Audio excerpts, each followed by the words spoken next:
আসসালামু আলাইকুম সকলকে, কি অবস্থা সবার? তো নববর্ষ উপলক্ষে আমরা একটু ঘুরতে বের হলাম। আমার সাথে আছে খায়ের ভাই দীপু ভাই। একটা আসাদ গেট চলে এলাম। এখান থেকে কোথায় যাই দেখুন, আসাদ গেট থেকে আমরা চলে এলাম মানিক মে এভিনিউ। এটা অনেকে সংসদ রোড বললেও চিনেন।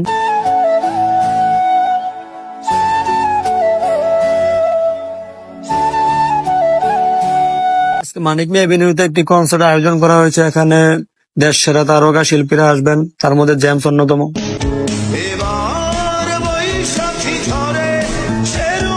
কনসার্টের সাথেই ছিল সংসদ ভবন। আমরা সংসদ ভবনে একটু ঘোরাঘুরি করি। অনেকদিন পর ঘোরার গাড়ি দেখে খুব ভালোই লাগে। তারপর শুরু হয় আসল পয়লা বৈশাখ, ছবি তোলার লীলা খেলা। ঘুরতে আসছি নাকি লীলা খেলা দেখতে আসছি আমি কনফিউজ। এখানে লাল সাদা সব ধরনের কবুতরই দেখা যাচ্ছিল। তো পরবর্তীতে চিন্তা করলাম আমরা এখানে থাকবোই না, আমাদের মতো সিঙ্গেলদের জায়গা এখানে না। তো পরবর্তীতে গেলাম চন্দ্রমা উদ্যান। উদ্যান বললে অনেকে চিনেন। এখানে এসে দিকে অবস্থা আরো ভয়াবহ।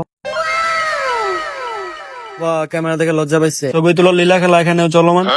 পরে বুঝতে পারলাম আমাদের এখানেও মানায় না, আমাদের এখান থেকে চলে গেলে ভালো হবে। তো এই যে জিয়া উদ্যান পাড়ি দিয়ে চলে গেলাম, আমাদের এই যে গণবন দিয়ে পালাতে হবে। তো আর কি, চলো ভাগি।